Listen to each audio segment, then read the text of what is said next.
राम राम दोस्तों, जय सीताराम, जय हनुमान, जय बागेश्वर धाम सरकार। दोस्तों, मां प्रकृति में पाई जाने वाली हर एक चीज हमारे स्वास्थ्य के लिए वरदान होती है। तो दोस्तों, आज हम बात करेंगे साइटिका के बारे में, जो कमर दर्द से जुड़ी एक बहुत ही आम समस्या है।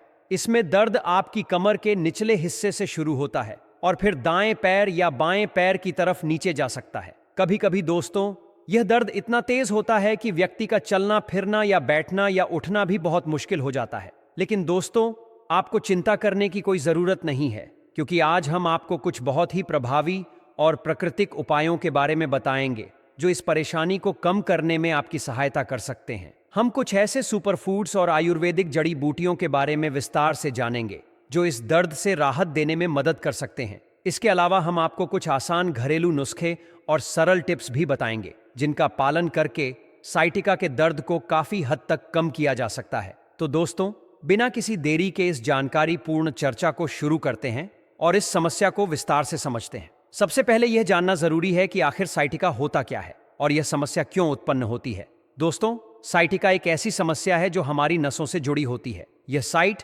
नर्व के प्रभावित होने के कारण होती है। यह नस हमारे शरीर की सबसे लंबी नस होती है और यह हमारे शरीर के निचले हिस्से में रीढ़ की हड्डी के निचले भाग से शुरू होकर नितंबों के जरिए दोनों पैरों तक जाती है। जब रीढ़ की हड्डी में किसी प्रकार की समस्या उत्पन्न हो जाती है, जैसे कि डिस्क खिसकने की स्थिति, तब यह नस प्रभावित होती है और इसके कारण हमें तेज दर्द का अनुभव होता है। यदि हम साइटिका के लक्षणों की बात करें तो यह समस्या हल्के दर्द से शुरू हो सकती है और धीरे धीरे यह दर्द अत्यधिक तीव्र हो सकता है। कभी कभी यह दर्द बहुत तेज महसूस होता है, जैसे कि बिज का झटका लग रहा हो। इसके अलावा टांगों में जलन, जकड़न, खिंचाव और कमजोरी जैसी समस्याएं भी साइटिका के प्रमुख लक्षणों में गिनी जाती हैं। इस समस्या से राहत पाने के लिए फिजियोथेरेपी, योग और विभिन्न प्रकार के व्यायाम बहुत फायदेमंद साबित हो सकते हैं। हालांकि इन सब के साथ यदि खानपान में बदलाव किया जाए और कुछ प्राकृतिक औषधियों तथा आयुर्वेदिक जड़ी बूटियों का सही ढंग से उपयोग किया जाए तो यह समस्या काफी हद तक नियंत्रित की जा सकती है। हमारा शरीर तब अधिक दर्द और असहजता महसूस करता है जब उसमें सूजन बढ़ जाती है। इसलिए शरीर की सूजन को कम करने के लिए हमें एंटी इन्फ्लेमेटरी डाइट यानी ऐसे खाद्य पदार्थों का सेवन करना चाहिए जो सूजन को कम करने में सहायक हो।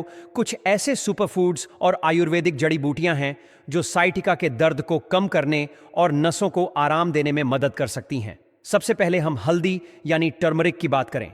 हल्दी में कैक्यूमिन नामक एक विशेष प्रकार का तत्व पाया जाता है जो बहुत ही प्रभावी एंटी इन्फ्लेमेटरी एजेंट है और यह शरीर में सूजन को कम करने के साथ साथ दर्द से राहत दिलाने में भी मदद करता है। यदि आप रोजाना 1 चम्मच हल्दी को 1 गिलास दूध में मिलाकर पिएं तो यह आपकी समस्या को काफी हद तक कम कर सकता है। इसे हल्दी लट्टेस्ट जाता है। यदि आप दूध नहीं पी सकते हैं तो आप हल्दी पाउडर को गुनगुने पानी में मिलाकर उसमें 1 चुटकी काली मिर्च डालकर भी पी सकते हैं। काली मिर्च का उपयोग इसलिए किया जाता है क्योंकि यह हल्दी के अवशोषण को बढ़ाने में मदद करता है और इसके प्रभाव को अधिक शक्तिशाली बना सकता है। अब बात करते हैं अदरक यानी जिंजर की। अदरक भी एक बहुत ही कारगर एंटी इन्फ्लेमेटरी एजेंट है और इसका सेवन न को कम करने के लिए बहुत उपयोगी माना जाता है। यदि आप 1 चम्मच कद्दूकस किए हुए अदरक को 1 कप पानी में उबालकर उसका सेवन करें तो यह नसों की सूजन को कम करने और साइटिका दर्द में राहत देने में बहुत मददगार साबित हो सकता है। इसे दिन में कम से कम 2 बार पीने से अच्छा परिणाम मिल सकता है। हरी पत्तेदार सब्जियां भी साइटिका दर्द को कम करने में बहुत प्रभावी होती हैं, क्योंकि इनमें आवश्यक वे विटामिन्स और मिनरल्स प्रचुर मात्रा में पाए जाते हैं जो हमारी नसों को मजबूत बनाने में सहायक होते हैं। इन सब्जियों को आप सलाद, स्मूदी या फिर किसी भी प्रकार की सब्जी के रूप में अपने भोजन में शामिल कर सकते हैं। इसके अलावा बेरीज यानी स्ट्रॉबेरी, ब्लूबेरी, ब्लैकबेरी, क्रैनबेरी और गोजी बेरीज भी साइटिका के दर्द को कम करने में बहुत सहायक होती हैं। ये सभी फल एंटीऑक्सीडेंट और विटामिन से भरपूर होते हैं जो शरीर की सूजन को कम करने में सहायता करते हैं और नसों को स्वस्थ बनाए रखते हैं। ओमेगा 3 फैटी एसिड से भरपूर खाद्य पदार्थ भी साइटिका दर्द को कम करने में बहुत फायदेमंद होते हैं, जैसे कि अलसी के बीज, अखरोट और फैटी मछली जैसे सल्मन एंड मैकेरेल।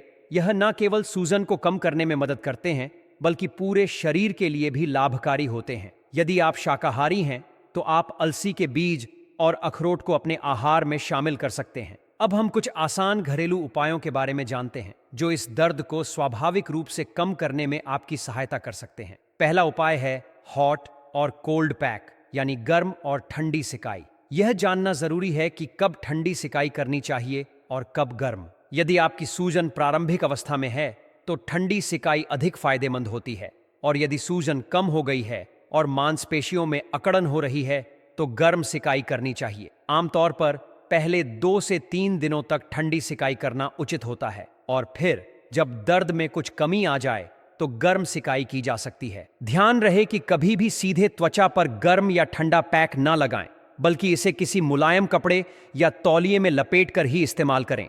इसके अलावा साइटिका के दर्द को कम करने के लिए स्ट्रेचिंग एक्सरसाइज और हल्के योगा भी बहुत सहायक होते हैं, जैसे कि घुटने से छाती तक स्ट्रेच या फिर स्पाइनल ट्विस्ट जैसे योगासन इस समस्या से राहत दिलाने में मदद कर सकते हैं। लेकिन यह जरूरी है कि इन व्यायाम को करने से पहले किसी विशेष हद से सलाह ली जाए ताकि इन्हें सही तरीके से किया जा सके और किसी भी प्रकार की कोई समस्या ना हो। अब हम बात करेंगे एक बहुत ही फायदेमंद उपाय के बारे में जो साइटिका के दर्द को कम करने में मदद कर सकता है।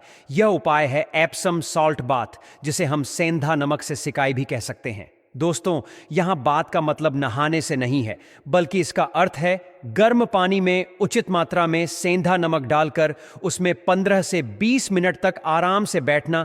ऐसा करने से शरीर को गहरी राहत मिलती है और मांसपेशियों की जकड़न कम होती है। एप्सम सॉल्ट में मैग्नीशियम सल्फेट नामक एक महत्वपूर्ण पूर्ण तत्व पाया जाता है जो नसों और मांसपेशियों को आराम देने में बहुत सहायक होता है। जब आप इसे गर्म पानी में मिलाकर उसमें कुछ देर बैठते हैं तो यह आपकी पीठ, नितंबों और पैरों की अकड़न को कम करने में मदद करता है। इसके नियमित उपयोग से साइटिका नर्व पर पड़ने वाला दबाव कम हो सकता है, जिससे दर्द में भी राहत मिलती है। इन प्राकृतिक उपायों के अलावा कुछ ऐसी आयुर्वेदिक जड़ी बूटियां भी हैं जो इस समस्या को ठीक करने में बहुत सहायक हो सकती हैं। सबसे पहले हम बात करेंगे अश्वगंधा की। यह एक पारंपरिक औषधि है जिसका उपयोग आयुर्वेद में सदियों से किया जा रहा है। अश्वगंधा के अंदर विशेष प्रकार के एंटी इन्फ्लेमेटरी गुण पाए जाते हैं जो साइटिका के दर्द को कम करने में मदद कर सकते हैं। इसे आप पाउडर के रूप में या कैप्सूल के रूप में ले सकते हैं। अगर आप पाउडर का सेवन करना चाहते हैं तो इसे गुनगुने दूध या पानी के साथ ले सकते हैं। अब बात करते हैं एक और प्रभावी आयुर्वेदिक औषधि की, जिसे गुग्गुल कहा जाता है। यह भी एक बहुत ही शक्तिशाली जड़ी बूटी है और इसे विशेष रूप से सूजन को कम करने के लिए जाना जाता है। इसमें प्राकृतिक रूप से ऐसे तत्व पाए जाते हैं जो शरीर में मौजूद अनावश्यक सूजन को कम करने में मदद कर सकते हैं। यह साइटिका नर्व के आसपास की सूजन को भी घटाकर दर्द से राहत दिला सकता है। इसे आप पाउडर या टेबलेट के रूप में ले सकते हैं। निर्गुंडी एक ऐसी अद्भुत औषधि है जिसे आयुर्वेद में साइटिका जैसे दर्दनाक स्थितियों के उपचार के लिए अत्यंत प्रभावी माना गया है। इसके पत्तों से तैयार किया गया तेल शरीर की सूजन और दर्द को कम करने में मददगार होता है। इसे घर पर तैयार करने के लिए सबसे पहले निर्गुंडी के ताज़े पत्तों को तिल के तेल में उबालें। जब तेल अच्छी तरह पक जाए और पत्तों का सार उसमें मिल जाए, तब इसे छानकर एक शीशी में भर लें। इस तेल को हल्का गुनगुना करके प्रभावित क्षेत्र पर हल्के हाथों से मालिश करें। नियमित उपयोग से दर्द और जकड़न में आश्चर्यजनक रूप से राहत मिलती है। इसके साथ ही अरंडी का तेल, कैस्टर ओनाइल भी साइटिका के दर्द के लिए एक बेहतरीन घरेलू उपचार साबित हो सकता है। इस तेल को हल्का गर्म करके प्रभावित हिस्से पर लगाने से यह त्वचा में गहराई तक प्रवेश करता है और नसों और मांसपेशियों को आराम देता है। इससे रक्त संचार बेहतर होता है, सूजन कम होती है और दर्द से राहत मिलती है। इन आयुर्वेदिक उपचारों के अलावा भी कई प्राकृतिक जड़ी बूटियां और औषधियां हैं जो साइटिका के दर्द को कम करने में कारगर हो सकती हैं। हालांकि किसी भी औषधि का उपयोग करने से पहले विशेषज्ञ या चिकित्सक की सलाह लेना बहुत आवश्यक है। हमने यहाँ उन प्रमुख उपायों का उल्लेख किया है जो सबसे अधिक प्रभावी माने जाते हैं। यदि आप इस विषय में और अधिक जानकारी चाहते हैं तो हमें ज़रूर बताएं। हम अपने अगले लेख में इस पर विस्तार से चर्चा करेंगे। अब बात करते हैं उन महत्वपूर्ण बातों की जिनका साइटिका के मरीजों को विशेष रूप से ध्यान रखना चाहिए। सबसे पहली और ज़रूरी बात यह है कि एक ही स्थिति में लंबे समय तक न बैठें और न खड़े रहें। ऐसा करने से समस्या बढ़ सकती है। इसलिए समय समय पर हल्की स्ट्रेचिंग करें और बीच बीच में थोड़ी चहलकदमी करें। यह न केवल मांसपेशियों को लचीला बनाए रखता है बल्कि दर्द और जकड़न को भी कम करता है। दूसरी महत्वपूर्ण बात यह है कि अपने वजन को संतुलित बनाए रखें। अधिक वजन होने पर शरीर पर अतिरिक्त दबाव पड़ता है, खासकर रीढ़ की हड्डी पर, जिससे साइटिका का दर्द बढ़ सकता है। संतुलित आहार और नियमित व्यायाम से वजन नियंत्रित रखने की आदत डालें। तीसरी महत्वपूर्ण बात यह है कि सही प्रकार के फर्नीचर का उपयोग करें। यदि आपको लंबे समय तक बैठकर काम करना पड़ता है तो एर्गोनोमिक कुर्सी और टेबल का इस्तेमाल करें, जिससे रीढ़ की हड्डी को उचित सपोर्ट मिल सके। गलत तरीके से बैठने से समस्या गंभीर हो सकती है। चौथी महत्वपूर्ण सलाह यह है कि हल्के फुल्के व्यायाम अवश्य करें। रोजाना हल्की सैर, तैराकी या योगासन जैसे व्यायाम आपकी मांसपेशियों को लचीला और मजबूत बनाते हैं, जिससे साइटिका के दर्द में राहत मिलती है। नियमित व्यायाम से शरीर में रक्त संचार बेहतर होता है और दर्द में कमी आती है। पांचवी और आखिरी महत्वपूर्ण बात यह है कि शरीर को हाइड्रेटेड रखें। पर्याप्त मात्रा में पानी पिएं, जिससे स्पाइनल डिस्क में नमी बनी रहती है और साइटिका के दर्द को कम करने में सहायता मिलती है। अगर आपका दर्द बहुत बढ़ रहा है, पैर में कमजोरी महसूस हो रही है, सुन्नपन हो रहा है या चलने में परेशानी हो रही है, तो तुरंत किसी विशेषज्ञ डॉक्टर से संपर्क करें। साइटिका एक गंभीर समस्या बन सकती है अगर इसका समय रहते सही उपचार न किया जाए, परंतु सही जीवन शैली और उचित जानकारी के साथ इसे नियंत्रित किया जा सकता है। हमें उम्मीद है कि यह जानकारी आपके लिए उपयोगी सिद्ध होगी। यदि आपको यह लेख पसंद आया हो तो इसे अपने दोस्तों, परिवार और जरूरतमंद लोगों के साथ जरूर साझा करें। यदि आपने अब तक हमारे चैनल रोशन जिंदगी को सब्सक्राइब नहीं किया है तो तुरंत सब्सक्राइब करें और नोटिफिकेशन बेल को दबाएं, ताकि आगे आने वाली महत्वपूर्ण जानकारियां आप तक सबसे पहले पहुंचें। हम जल्द ही एक और नई और उपयोगी जानकारी के साथ लौटेंगे। तब तक स्वस्थ रहें, खुश रहें और अपने शरीर का ध्यान रखें। धन्यवाद।